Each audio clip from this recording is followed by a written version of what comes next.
Sir कहते हैं कि जब इंसान इस धरती पर आया था तो उसके आने से पहले ही भगवान ने उसके कर्मों के बारे में, उसके भाग्य के बारे में लिख दिया था कि उसके जीवन में क्या कुछ होगा।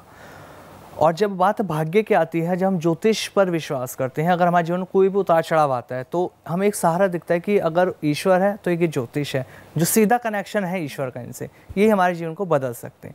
लेकिन जब भाग्य लिखा जा चुका है तो उसे कैसे बदला जा सकता है सर? क्या ज्योतिष हमारे भाग्य को बदल सकता है उपायों के जरिए या हमारे ग्रहों के अकॉर्डिंग? यहाँ पे तो पहली बात तो ये है आमिर कि पहले एक गलत चीज को आप थ्योरी बना लो और बाद में उसी को मान के जीवन को एकदम से खराब कर लो। हाँ, ये कहाँ पे लिखा हुआ है कि जो लिखा जा चुका है वही होना है? कहीं नहीं लिखा हुआ है जी। ईश्वर ने भाग्य प्रारब्ध जो कहा है उसके जो मायने हैं वो आपकी फ्री विल से जुड़े हुए हैं। जैसे आप ऐसा चूज करोगे तो ऐसा होगा। जैसे बचपन में हमने फ्लो चार्ट पढ़ा था जिसमें इफ एंड बट स्टेटमेंट होती थी कि अगर ऐसा होता है तो वैसा होगा, अगर वैसा होता है तो ऐसा होगा। ये है थ्योरी भाग्य की। जी जी जी। भाग्य की ये थ्योरी बिल्कुल नहीं है जो हम अपनी पुरानी मूवीज में देखते आए हैं कि ऐसा लिख दिया है, एक ऐसी बुक है जिसमें आपका ऐसा लिखा हुआ है, ऐसा ही होना है। ऐसा होना तो बैठ जाओ ना घर पे, सैलरी अपने आप आ जाएगी, इनकम अपने आप आ जाएगी। क्यों जाते हो फिर काम पे? जो भाग्य में लिखा है वो तो हो जाएगा। तो ये सोच निराशावादी सोच है।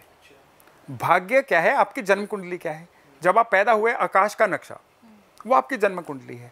वो एक फ्रेमवर्क है, आपका स्वॉट एनालिसिस है, ये आपकी स्ट्रेंथ है, ये आपकी वीकनेस है। आप ऐसा करोगे ऐसा हो सकता है, आप वैसा करोगे वैसा हो सकता है। कहते हैं ना कि ताश के खेल में खराब पत्तों का आना हार नहीं है जी। जो उन खराब पत्तों से अच्छा खेल जाता है वो जीतता है। बिल्कुल बिल्कुल ट्रू। तो ये है भाग्य की परिभाषा। जितने मर्जी खराब प्लेनेट आपको मिले हो, आप उनसे अच्छा खेल गए ना, आप राजयोग वाली कुंडलियों से बेहतर उठ पाओगे। भाग्य फ्री विल है आपकी जी। व्हाट डिसीजंस यू टेक, यहां पे एस्ट्रोलॉजी का रोल आता है। एस्ट्रोलॉजर आपको बताता है ये प्लेनेट कमजोर है, आपको बिहेवियर इस तरह से बदलना है। आपका ये प्लेनेट स्ट्रांग है, आपको ये पत्ता सही समय पे खेलना है। ये एस्ट्रोलॉजर बताता है। ईश्वर ने सभी को बराबर अवसर दिए हैं जी। देखिए, कुदरत के पास बहुत धन है। हर इंसान, दुनिया में 800 करोड़ की आबादी है। जी जी। हर इंसान करोड़पति अरबपति बन सकता है। नेचर के पास इतने रिसोर्सेज हैं, लेकिन फिर भी क्यों 3 से 4% लोग ही अमीर हैं? क्यों 97% लोग गरीब हैं? ये भाग्य प्रारब्ध नहीं है, ये फ्री विल है। जिन्होंने अमीर बनना चूज किया या बर्थ चार्ट के अनुसार उन्होंने अपने सही पत्ते खेल लिए, वो तो अमीर बन गए। बिल्कुल। एस्ट्रोलॉजर का रोल सलाहकार के रूप में ज्यादा है, उपाय देने वाले के रूप में कम है। उपाय तो दवाई है, सारी उम्र उपाय भी नहीं चलते। कई लोग सवाल पूछते हैं कि कोई ऐसा उपाय दीजिए जो हम सदा करते रहें। क्यों करते रहो भाई?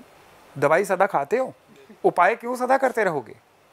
ठीक इसी तरह से एक्शंस कौन से सारी जिंदगी करने चाहिए, लोगों को सवाल ये पूछने चाहिए। जब तक सवाल जो हैं वो इंप्रूव नहीं होंगे, जवाब कभी भी आप एक्सपेक्ट नहीं कर सकते कि इंप्रूव्ड आपको जवाब। बिल्कुल ट्रू। अच्छे सवाल ही अच्छे जवाब को अट्रैक्ट करते हैं। तो एज अ क्लाइंट, जब तक आप एस्ट्रोलॉजर से क्वालिटी क्वेश्चंस नहीं पूछोगे, डोंट एक्सपेक्ट कि वो आपको क्वालिटी आंसर दे देगा। क्योंकि एस्ट्रोलॉजर के पास भी सेंसर सिस्टम है, वो देख लेता है कि आप किस फ्रिक्वेंसी से बात कर रहे हो और आपको कौन सी बातें समझ आएंगी, वो उसी लेवल पे आके बात करेगा। और ये एक अच्छे एक्सपीरियंस एस्ट्रोलॉजर की पहचान भी है कि जिसका जैसा माइंडसेट है उसको उसके अकॉर्डिंग ही समझाए। तो चलिए सर, एक सवाल मैं अपने उन व्यूअर्स के लिए पूछ लेती हूँ जिनको बड़ी समस्या होती है ग्रहों के बारे में। बहुत सारे लोगों का कहना होता है ग्रह हमसे ना जाने कितनी दूर हैं, उनका असर हमारे जीवन पे कैसे पड़ सकता है, इसको बताइए।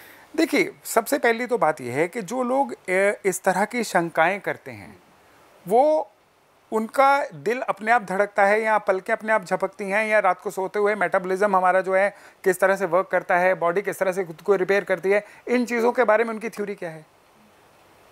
कई ऐसी चीज़ें हैं जो सुपर नेचुरल लेवल पे हैं। अब प्लैनेट्स की ऊर्जा जो है वो प्रूवन है। अब ज्वार भाटा चंद्रमा की वजह से आता है। अब लाखों किलोमीटर दूर चंद्रमा जो है ज्वार भाटा कैसे लेके आता है? करोड़ों किलोमीटर दूर सूर्य जो है वो अपना ताप हमें कैसे देता है?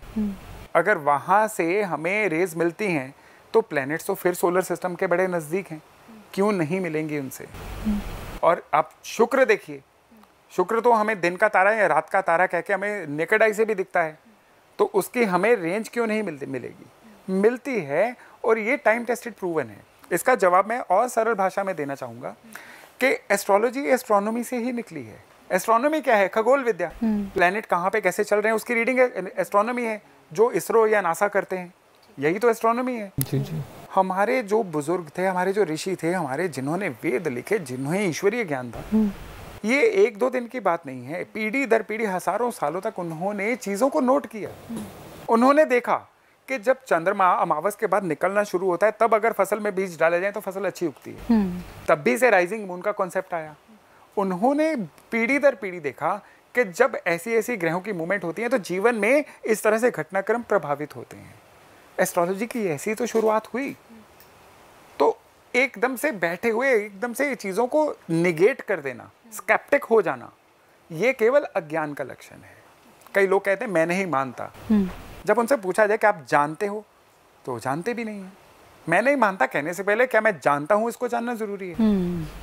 आप इसके ऊपर बुक्स पढ़िए, रिसर्च करिए। अब तो डाटा बड़ा बड़ा अवेलेबल है, पता चल जाएगा कि दूर बैठे हुए प्लेनेट कौन सी वाइब्रेशंस हमें भेजते हैं। इसी कॉन्टेक्स्ट में बड़ी रोचक जानकारी आपसे